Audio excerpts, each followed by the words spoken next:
Everyone, সবাই কেমন আছেন? আশা করছি সবাই খুব খুব ভালো আছেন। আজকে হচ্ছে কার্তিক পুজো। তো কালকে রাত্রিবেলা আমাদের বাড়িতে কার্তিক ফেলে গেছে। আগের বছরও ফেলেছিল, এই যে আমার সেই কার্তিক 1 বছর ধরে রয়েছে। এই বছরে ভেবেছিলাম তেমন বড়ভাবে করবো না, নর্মালি ঘরে পুজো দিয়ে দেবো ওকে। বাট কালকে রাতে আবার ওই যে আমার আরেকটা ছোট্ট একটা কার্তিক ফেলে গেছে বাড়িতে, এই যে তাকে আজ পুজো দেওয়া হবে। আমি এক্ষুনি বাজার করে নিয়ে এসেছি। এই দেখো বাজারের ব্যাগ ভর্তি, এখানে ফল ফুল দশকর্মা সমস্ত জিনিসপত্র রয়েছে। খাওয়া দাওয়াটা আলাদা। এখন অনেক কাজ, 12:30 বাজে। এখন যাবো ঝটপট করে সব কাজ নিপটাবো। সন্ধ্যেবেলা ঠাকুরমশাই আসবে, সন্ধ্যেবেলা পুজো হবে। ধীরে ধীরে তোমাদের সাথে আমি সমস্ত কিছু অল্প অল্প করে শেয়ার করার চেষ্টা করব, ঠিক আছে? কাদের বাড়িতে এরকম কার্তিক ফেলেছে কমেন্ট করে তোমরা জানিও, ঠিক আছে? তো চলো দেখতে থাকো আর সঙ্গে থাকো, কেমন? টাটা। তো এই দেখো আমি হয়ে গেছি এখন রেডি, খুবই সিম্পলভাবে রেডি হয়ে গেছি। তো ঘরের চারিদিকে হয়তো তোমাদেরকে ফগি ফগি দেখাচ্ছে, যেহেতু ধুনো দেওয়া হয়েছে সেই কারণে। পুজো এখনও হয়নি, ঠাকুরমশাই আসবে সন্ধ্যের বেলা, তো তখন তোমাদেরকে আবার আমি দেখাবো। আমি খুবই সিম্পলভাবে রেডি হয়েছিলাম। আর এটা ছিল আমাদের ওপরের ঘরের ঠাকুর।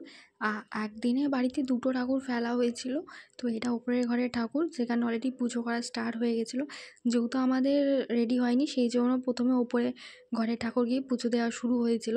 তো তারপরে দিয়ে এখানে হচ্ছে রান্নাবান্না, প্রায় 50 জনের ওপরে লোকজন এসে গেছিলো। তো লোকজন যখন আসবে তখন তোমাদের দেখাবো, মানে ইনভাইট ছিল। তো ছাদেও ছিল রান্নার সব আয়োজন। আর এখানে হয়ে গেছিলো আলুর দম রেডি। আর এই দেখো আমার ঘরের ফাইনাল লুক। আমি সুন্দরভাবে চেষ্টা করছি সাজানোর ঠাকুরদের। তোমাদের কেমন লাগছে অবশ্যই কমেন্ট করে জানিও। সমস্ত ডেকোরেশন আমি একা হাতে করেছি। হ্যাঁ, ব্যাকগ্রাউন্ডে ছিল আমার বাড়ির লোকেরা, তারা আমার অনেক হেল্প করেছে।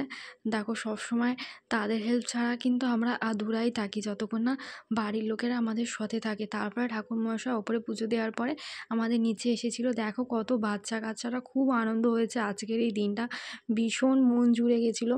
তো তারপরে দিয়ে আমি অনেক রাত্রিবেলা আমার এক ফ্রেন্ডের বাড়িতে এসেছিলাম। তার বাড়িতে এসে দেখি না একটা লক্ষ্মী কিউটি পাই এসেছিলো। দেখো কি সুন্দর সে রেডি হয়ে এসেছিলো। আর এই ছিল তার বাড়ির পুজো, তার কিউটসা ঠাকুর। তোমাদের কেমন লাগলো অবশ্যই কমেন্ট করে জানিও। এই ভিডিওটা দেখা হচ্ছে নেক্সট ভিডিওতে। বাই।